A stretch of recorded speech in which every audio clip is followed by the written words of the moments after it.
Holy smokers, folks, the flapjacks, they're getting flipped right on the floor right now. Oh my gosh, do we have some panic creeping into this market now at this point in time? I have some very important things I want to talk about, show you in regards to what's going on in the market out there. I am seeing definitely some signs of just kind of like straight up panic now at this point in time from some of the biggest corporations in the world, from some of the biggest stocks in the world, and I want to show you all that in today's video. Hope you enjoyed. As always, I appreciate every single person that's subscribed to this channel, okay? First off here, this was almost shocking. I saw this right before I went to bed super late last night.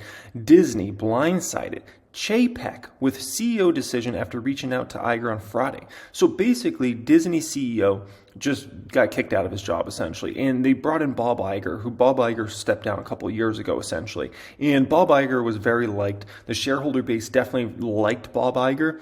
And this is a pure panic move by Disney, one of the biggest companies in the world. They're straight up panicking in this situation. Like, oh, Chapek, we got to get him out. Let's get in Iger in this situation. I don't think I've ever seen by such a massive company, such a straight up like panic type move. It's actually amazing. Now you might ask yourself, like, why are they panicking? What's going on here essentially? Well, Walt Disney stock, this stock hasn't gone anywhere in 5 years. It's technically down in the past 5 years, okay? But not only that, if you look at just kind of the past year or so, I mean, since 2021 highs, the stock is down 50+%. So you got a situation here where the stock's down massively. The board of directors is looking at this and they're like, this is unacceptable. This is Disney stock. They're like, how are we down 50% plus from where our stock was in 2021? And how is this stock just continued to get hammered down to pretty much new low after new low? And so everybody's freaking out in this situation. Shareholders are mad. Obviously, the board of directors looking at this. You have other executives pointing fingers inside the company that Chapek's the problem. In any of these situations, right? There's got to be a fall guy, right? And so, it might be Disney's entire strategy that was set up by Bob Iger. To be honest, it could be other executives, but at the end of the day, there's got to be a fall guy. And the fall guy in this situation is Chapek, and he's taking the fall on this one, and now Bob Iger's coming in a straight panic move. Now, I saw this is interesting. The Disney decision to replace Bob Chapek with Bob Iger makes all Bobs look bad. I mean, no, okay, it makes everyone look bad. And I got to be honest, it does. And yes, Disney stock's up about 5%, 6% on the news here today, right? Because everybody's excited, like, oh, Bob Iger's back. It's going to turn the whole company around, right? But Warren Buffett has a great saying, okay? If you've never heard this saying, it's, one of my favorite ones from Warren Buffett. What Warren Buffett says, he says, in terms of a great stock is essentially a stock in which any idiot can run it. That's Warren Buffett's quote. A great company is a company that any idiot can run it because someday somebody will. And so at the end of the day, you look at a move like this, and it's like, well, how great is Disney's business model? That's what people are going to start questioning now at this point in time. If Bob Chapek, there was no concerns about Bob Chapek going into this role. A lot of people had full confidence in him that he was going to do very well, very good job. And so to see this happen, this just kind of shows you the pure panic that's starting out there. And don't be surprised. Do not be surprised at all if you see more of these moves over the next few months of CEOs getting replaced, old former CEOs coming back to the companies. I've seen this with Starbucks in the past. Howard Schultz, this reminds me of the closest thing to when Howard Schultz came back at Starbucks, essentially. So yeah, pretty wild situation here, and that feels very panicky, okay? Speaking about panicky, I don't know if you guys saw this today. Grayscale refuses to share proof of reserves due to security concerns as shares trade at a 45% discount to Bitcoin. This is interesting. Grayscale, the asset manager running the world's largest Bitcoin fund, said in a statement on Friday it won't be sharing proof of its reserves with customers. Okay. That is worrisome. And this is something like, there's so much just worries in the crypto market right now. The last thing you do is try to be, the last thing in the crypto market, you can't be like non-transparent in this situation. This is just going to cause more panic on more panic on more panic out there when you have something like this happen and people are like, oh, really? You can't show proof of reserves. Okay, that seems a little strange, right? And you look at, obviously, Coinbase continues to get hammered. The stock's down another 9% here today, another 9%. So you have still FTX fallout. And what does that do for other funds? Or that's a whole mess, right? But also, people are thinking, is Binance next, right? And people are very worried about Coinbase. Now, when it comes to Coinbase, right, as a public company, we can see how much cash they have. That's great. But also, Voyager was a public company, and they still went under. So in terms of crypto space, right, at least right now, there's, of the players out there, like Coinbase is by far the most regulated of the bunch. But still, there's still so many worries about what could be done here, what's going on behind the scenes. And maybe it's irrational worries in regards to Coinbase, but I understand the worries because we've just seen one after one after one go under, and Binance is just massive, and you got to be wondering, is that one going under next? I don't know if you guys saw this. I posted this on my Instagram for people that follow me. Cristiano Ronaldo, one of the most famous people in the world and the most followed person on all of Instagram with nearly 500 million followers. He must have some massive Binance deal right now because in his bio, he's got basically, like a Binance thing. And he did 3 straight Instagram posts last night about Binance, essentially. So, I don't know. We'll see what happens with Binance. It's kind of like you almost kind of got to hope for the best. But at the same time, I could understand some people actually wanting to see Binance go down because that would drop, obviously, the price of Bitcoin down a ton more. And if you're a long-term buyer of Bitcoin, that might get more interesting, right? Plus, you get rid of the last massive unregulated exchange pretty much out there, which is obviously Binance. In regards to crypto, I mean, it's still panicky out there. Bitcoin's now in the 15,000 range. Ethereum's down nearly 10%. All the other ones are down big. And there's just, crypto's just going to continue to be in a rough spot for at least the end of this year. And then we'll see what kind of happens in 2023. A lot's going to be dependent upon if Binance goes down at any point or not. The thing that freaks me out about that Binance situation, I'll be honest, I got to tell you guys, okay, is if you look at this CZ guy, okay, the guy that leads that Binance company, what is he doing? He's doing almost the same exact things that, SBF was doing. He's also going to these conferences and he's kind of making himself look like, everything's fine. We got our stuff together and our customers aren't leaving us and all these sorts of things. And I'm just looking at it and it's just like, it smells like SBF 2.0. I'll just be honest. That's my personal opinion on it. We'll see what happens. Hope for the best in that situation. But, seeing him go to all these conferences and act like he's the good guy in the space and whatnot, I don't know about all that, okay? We'll see. Tesla Maesa is feeling panicky. This stock is down another 7% today. Another 7% today. The stock is now getting close to down 60% year to date. An extraordinary move. And I think the craziest thing about this move, you see the stock down almost 60% this year, right? The craziest thing is Tesla has executed just about as good as any public company in the world this year.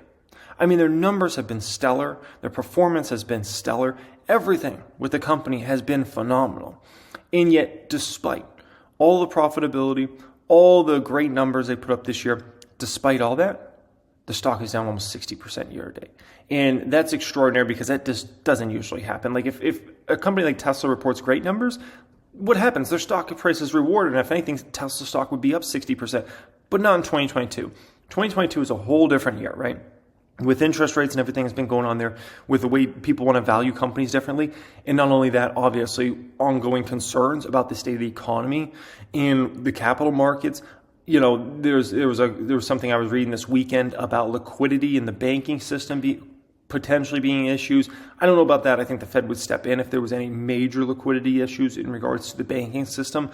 But nonetheless, you have all those sorts of concerns, and it definitely bleeds over into a stock like Tesla. And then you see that stock down another 7%.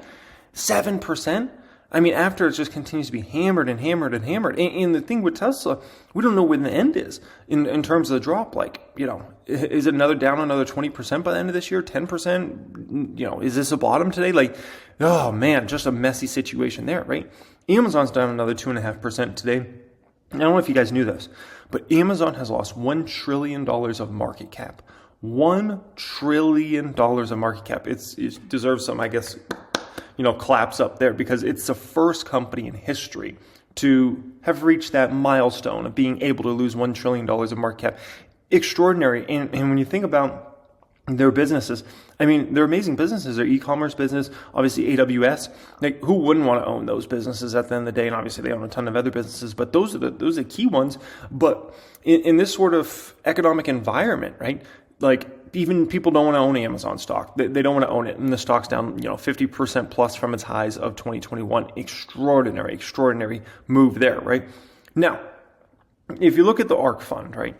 The ARK fund is down close to lows again, and it is now down 5.5% over the past 5 years. So it's given up, obviously, all its gains in those sorts of things, okay? Now, something I think is important about this whole ARK situation, right, is in terms of the stocks they own, like, I don't know when it is when these stocks become in favor again, right? Because like Coinbase is going to continue to be out of favor until obviously crypto turns around. If you look at stocks like Square and Tesla, like with everything that's going on and all the worries out there, those ones don't turn around until the whole market turns around, right? And so, at the end of the day, man, some of these are just in a tough space. Teladoc just continues to be in a tough space. Roku, I wouldn't be surprised at all if their numbers are down significantly in their fourth quarter versus last year. It's just bottom line there. So those ones continue to be in a tough spot. Zoom continues to be in a tough spot. I mean, just almost all these stocks, they just continue to be in a vicious, let's just call it vicious fight. And, you look at a stock like even Spotify. Spotify's got to fight against a company that, in Apple that has, a monopoly on so many different things. And Apple's going to be able to push its weight around against Spotify, which is a major issue for Spotify because that's what Apple does. I mean, if Apple can push around their weight against companies like Google and Meta, you think they can't push their weight around Spotify if they want? You got to think about these things, right? So that's definitely a concern there. Now, when it comes to fintech, all these stocks continue to get hammered. SoFi's in the $4 range here today, $4 range, and they've reported actually some very impressive quarters this year. But at the end of the day, like, imagine a scenario where, SoFi reports some disappointing quarters over the next few quarters. Where's that stock trading? A $2 chuck, $3 stock, like many of the other retail stocks? I mean, it's not out of the realm of possibility. It's not, okay? Square is obviously getting hit here. I thought Robinhood was interesting. This is back in the 8s. And, I kind of look at Robinhood from a few different angles here.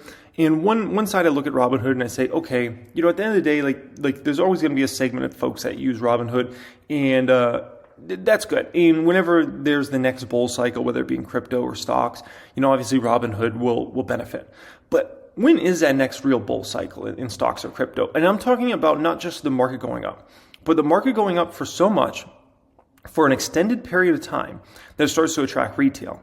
Because when the market does start coming back, retail's not magically coming back to the market. The fact is, most folks that were those Robinhood type users have left this market now at this point in time. They're long gone. And you can see that in Robinhood's user metrics and their user numbers. Like, those folks went bye-bye, okay? So, and then on top of that, the more serious players, the folks like myself and probably a lot of you guys watching this video right now, a lot of us, don't take a service like Robinhood serious. Like, we use, more established platforms that have been around far longer and we like far better, right? And still are commission-free trades. So that's a huge issue for Robinhood, where they're just going to have a lot of trouble attracting, I guess you can call it new people to the service over the coming years when we're going to be in a tough environment. Because everybody's been burned by crypto, everybody's been burned by stocks. Let's just face it, it is what it is in the retail space. The last year and a half has been devastating to retail crowd. And so there's, a lot of those folks aren't coming back to this market. They're long gone. They're not playing the long game. They played this game to try to make some money, especially in the short term. And all they got was losses and losses and losses and losses and losses on everything they bought. It didn't matter if it was Tesla, didn't matter if it was Bitcoin or Ethereum or, whatever. It doesn't matter. They all lost. And so what does that mean for Robinhood? It doesn't mean good things for at least the next year or so. And I wouldn't be surprised at all if Robinhood's user metric numbers are down again in 2023 after a vicious downward cycle in 2022. That's just, it's a bad situation. Never mind if consumers aren't in a good space. Well, a company like Robinhood can't do good. A company like Robinhood does good when people are flush with money. I think this is very important for everybody watching this to understand. A company like Robinhood does good when people have a lot of extra money around. Because when people have a lot of extra money around, they like to do things like invest some money, right? But if folks don't have that extra capital around to invest, right, then, the amount of people that are looking to basically invest with a service like Robinhood goes down and down and down. Never mind what's happening with assets under management, with Robinhood, right? In terms of assets on their platform. Well, if all prices are going down, that obviously is going to make assets, on the platform look down as well. So these are just factors to keep in mind. Okay. Now, in terms of the Dow stocks, I still think there's a lot of these stocks that aren't taken serious. The potential for a massive construction slowdown and just overall weakness in the economy. There's a lot of stocks that aren't taking this serious right now. Now, there's companies like Caterpillar fit that criteria.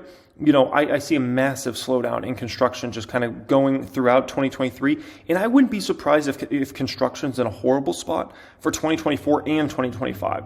I'll just be honest. When I see how much they've overbuilt everything, homes, apartments, you really see this stuff when you're in markets like I live in Phoenix and Vegas. Like I'm telling you, and in Phoenix, it's the most insane. The amount of overbuilding going on right now is like something I've never seen. It's going to be historic in terms of that, right? So stocks like Caterpillar, these stocks are rallying, and it's like, I don't think they realize that Caterpillar's earnings could fall 50 to 70% over the next 2 years. And that could be generous. That could be generous in that situation, okay? I don't think they realize what's going to happen to Home Depot's business when all this construction activity comes to a grinding halt by the end of 2023. You're like, what do you think is going to happen to Home Depot's numbers when all these jobs and all these workers that are building homes and building apartments and all these construction sites, when all that business is dead, what do you think is going to happen to Home Depot's numbers? What do you think is going to happen when continuously real estate prices are going down like they're going to go down over the next year, right? What do you think is going to happen to folks like spending, let's go spend $10,000 on the house, $5,000 on the house and go to Home Depot and buy a bunch of new stuff and do a big, renovation project. If you think people are going to do that when their home price is going like this, no. People do that when their home price is going like this, not like this. This is where their home prices are going. What do you think is going to happen to Home Depot's? I don't think people are taking into account that Home Depot's earnings could fall 50+% over the next 12 to 18 months. They're not even considering that. And I'm like, should probably consider that at least consider it. You look at a company like Goldman Sachs. Goldman Sachs used to be a company that was just dedicated toward the richest of the rich, the 1%, and even the 1% inside the 1%. But Goldman Sachs over the last number of years has started a product called Marcus by Goldman Sachs, if you weren't aware. And this actually even goes to a lot of like middle class folks and lower income folks. So with all the devastation that's happening there, don't be surprised if Goldman Sachs numbers get hit very negatively from Marcus and all the lending they're doing and things like that. Okay, American Express. I think credit card companies, might have some real challenges next year if the economy gets in a bad spot. So I just feel like a lot of these Dow stocks are in la la land right now, and they're just like, everything's fine. There's nothing wrong with us. And I just think they're in la la land mode, and they don't understand what's potentially coming for their companies. They think this is just an Amazon and Tesla and Meta and those sorts of stocks. And I'm like, that was a 2022 story, but wait till the 2023 story plays out, because that's a whole different group. And if you're talking about going through a real full cycle, by the end of it, all these sorts of stocks get hit massively as well, right? And so anyways, I'm still considering maybe buying some puts there. Volatility's down in a significant way recently. So I don't know, maybe I'll buy some puts on the stocks. Maybe I won't. We'll see what happens, okay? Now, in terms of oil and gas stocks, all these down big here today. And in regards to the oil and gas stocks, guys, it's interesting because I've watched a lot of the people that are very negative on the market, okay? Let me explain this because I think this is very important for everybody watching this, okay? I've watched a lot of people that are very negative on the market for the next year run to these oil and gas stocks, and they've invested extremely heavy in these stocks over the past 6 months or so. Okay, they've invested. The same people that are very negative on the market. Well, I can tell you, if you're very negative on what's coming for the economy, potentially unemployment, and things like that in general, I can tell you, oil and gas stocks are not the place to hide the money out, okay? That's just not the way this works. And we have data. We can go back. Like, I think people forget what happened in the great financial crisis. Prior to that, oil was $140 a barrel. During the great financial crisis, if I recall, the lows was actually in the $30 range for a barrel of oil. On this chart, it shows around 40 something, but it doesn't show all the way to where it actually ended up. It was in the 30s from what I remember. So, the price of oil fell like 70% plus. So And what do you think happened to oil and gas stocks? Like, look at what happened to oil and gas stocks from basically about, let's call it the beginning of 2008 to the beginning of 2010 or the beginning of 2009. Pull up charts for that and you'll see what happened to oil and gas stocks. So I just think this whole belief of like, oil and gas stocks would be fine. I don't know about that, okay? And then, by the way, oil never, ever even got back to the price it used to be. Never got back there. And in terms of getting back to a normal price, it took years, right? Really like 2010, 2011, 2012, you started to get oil back to a normalized price again. So that's something to keep in mind. Now, something else here I want to show you is what happened in 2018. So from November 26, 2018 to the end of December 2018, the NASDAQ fell over 13%, okay? Now, most years, and this year will probably be that, you get a little Santa Claus rally during this time, okay? And we'll probably get that. But at the same time, 2022 has been one of those years that you've gotten the opposite of kind of what you expected in every single situation, okay? So don't think it's impossible to get one of those sorts of moves where the NASDAQ tanks more, the S&P 500 falls more, and the Dow falls more into year end. Every single year, you don't get a Santa Claus rally. You do most of the time, and the market just kind of drifts up and it's good vibes, but sometimes it doesn't. And it does remind me a little bit of 2018 in terms of kind of this recent price action, because it does almost, it's very reminiscent, almost having like deja vu, kind of thinking about this situation. And then what happened in January was the Fed pivoted and changed their stance. And then I look at this situation, I'm like, could we have a similar situation happen here where the market tanks into the end of December, and then all of a sudden, the Fed completely reverses kind of course there. I think it's a possibility. I don't think it's a for sure thing, but I think it's just something we should all kind of think about, okay? Now, in regards to the market this year, I've said this is a 12-round fight. I've got the picture of Rocky up there. This is a 12-round fight. And I've said the whole year, you've got to be ready to fight this fight to the last round, okay? There's no we're safe from here or something like that. You got to be ready to fight the fight until the end of the fight. And the bottom line is, in this market this year, there's just it's just a relentless market, right? Every time you get hopes that the market's coming back or some certain stocks are coming back, you just are let down in 2022. That's been this sort of year. It's a very rare year, but it does happen like this. And so that's why I've just said, survival. Survival is the name of the game for this year, and fight till the end. And by fighting, that means, buying the dip till the end of this thing, because that's just, that's the way it is, okay? So, yeah, hope you guys enjoyed this video. As always, I appreciate all you joining me. Thank you for being subscribed to the channel. Also, if you didn't know, we got our massive once-a-year sale coming up for the private stock group. So if you're looking to get access to that and join our private Discord chat, all my different course curriculums, and you want to get that once-a-year sale shot to your inbox when it comes out on Black Friday, check out the pinned comment down there, enter in your email, and we'll send it over. Much love, and have a great day.